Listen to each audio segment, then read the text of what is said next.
Hello student, हम पवन दूतिका का आगे वाला भाग पढ़ते हैं। 9वां इसमें है,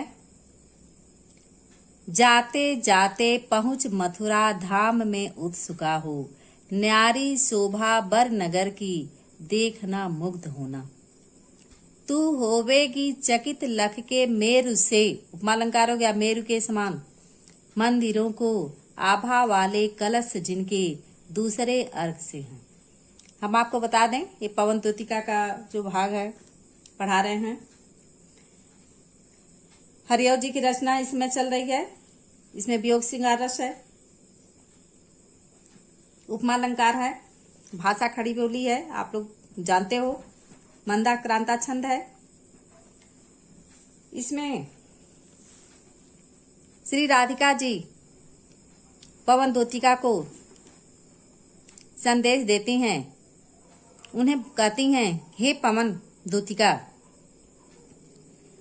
जाते जाते पहुंच, जब तुम मथुरा धाम में पहुंचोगी, वहां जाकर देखोगी, वहां के अनुपम सौंदर्य को देखकर उत्सुक हो जाओगी। न्यारी शोभा बर नगर की देखना मुग्ध होना। वहां देखोगी कि मथुरा जो धाम है उसकी उस श्रेष्ठ नगर की सुंदरता अत्यंत न्यारी है, अनुपम अद्भुत है, और उसके अनुपम सौंदर्य को देखकर तुम मोहित हो जाओगी।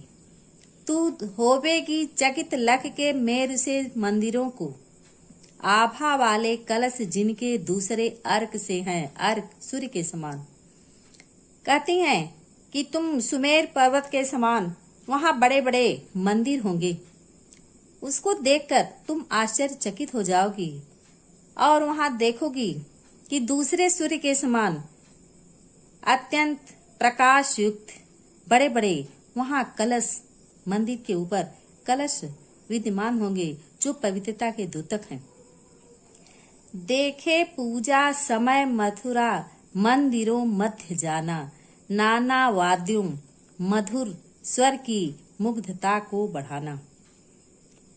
इसमें राधा जी जो है पवन से कहती हैं कि हे पवन, वहां जाओगी तो देखोगी, जब पूजा के समय प्रातः काल जब वहां पहुंचोगी, पूजा के समय पहुंचोगी, तो जाना मथुरा नगर में बड़े बड़े जो मंदिर होंगे, उस मंदिर के बीच में तुम जाना।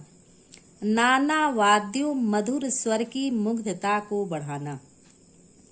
कहती हैं कि वहां बड़े बड़े घंटे घड़ियाल बड़े लगे होंगे, और उनको तुम हवा करके उनको टकराना, और उससे बहुत सुंदर ध्वनि निकलेगी, आवाज होगी, मुग्धता को बढ़ाना, और उससे सबके मन को मोहित करना। किम वा लेके रुचिर तर के शब्दकारी फलों को, यहाँ भ्रांतिमान अलंकार हो गया। कहती हैं कि अथवा वहां के वृक्षों पर बड़े बड़े सुंदर फल लगे होंगे, उस सुंदर वृक्षों के फल को आपस में टकराना। अपने पवन को कहती है कि हवा करना, जिससे उस वृक्ष पर लगे हुए सुंदर फल आपस में टकराएंगे। और धीरे धीरे मधुर रव से मुग्ध हो बजाना। धीरे धीरे तुम प्रवाहित होना, और अपने सुंदर मधुर ध्वनि से मोहित होकर उन फलों को आपस में बजाना। वे सुंदर ध्वनि करेंगे। आगे हम देखते हैं, तू देखेगी जलद तन को, जा वहीं तदगता हो। इसमें पवन को दूतिका बनाकर राधा जो है श्री कृष्ण के पास अपना संदेश भेजती हैं। कहती हैं कि जाओ, हम तुमको श्री कृष्ण की पहचान बता देते हैं कि तुम श्री कृष्ण को कैसे पहचानोगे, इसलिए मैं श्री कृष्ण की पहचान बता रही हूँ। कहती हैं कि तू देखेगी जलद तन मेघ के समान शोभा वाले, उपमा अलंकार है, मेघ के समान। कहती हैं राधा जी कहती हैं कि हे पवन, वहां जाकर तुम मेघ के समान शोभा वाले श्री कृष्ण को देखोगी, होंगे लोने नयन उनके ज्योति उत्कीर्णकारी। उनके लोने नयन सुंदर नेत्र उत्कीर्ण ज्योति उत्कीर्णकारी प्रकाश बिखेरते हैं। कहती हैं कि उनके सुंदर नेत्र प्रकाश बिखेरते हैं। मुद्रा होगी वर बदन की मूर्ति सी सौम्यता की। तुझे उनके श्रेष्ठ वर श्रेष्ठ मुख की मुद्रा सौम्यता की मूर्ति के समान सौम्यता की मूर्ति के समान होगी। कहती हैं कि तुझे उनके श्रेष्ठ मुख की मुद्रा सौम्यता की मूर्ति सी प्रतीत होगी। सीधे सादे वचन उनके सिक्त होंगे सुधा से। उनके सरल वचन अमृत से भीगे होंगे।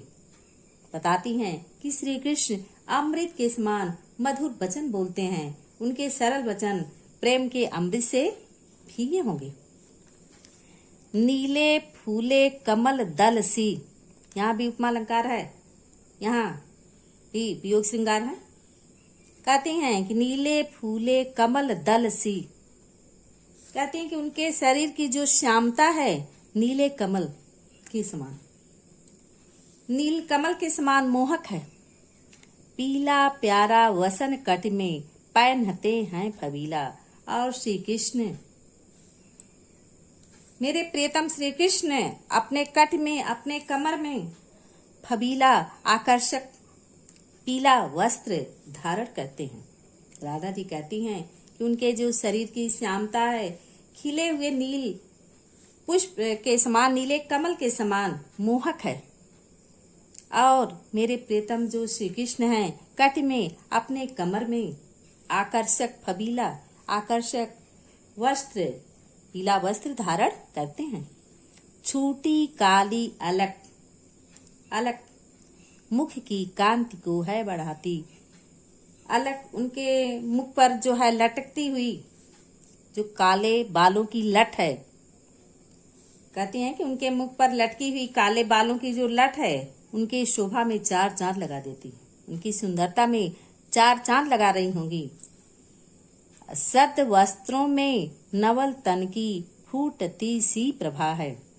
सद वस्त्र सुंदर वस्त्र जो सुंदर वस्त्र हैं, सुंदर वस्त्रों से उनके जो शरीर की उपमा है, उनके मनोहर शरीर की जो सुंदरता है और भी अत्यधिक बढ़ रही होगी। देखिए फिर से बताते हैं। छोटी काली अलक मुख की कांति को है बढ़ाती। सद वस्त्रों में नवल तन की फूटती सी प्रभा है।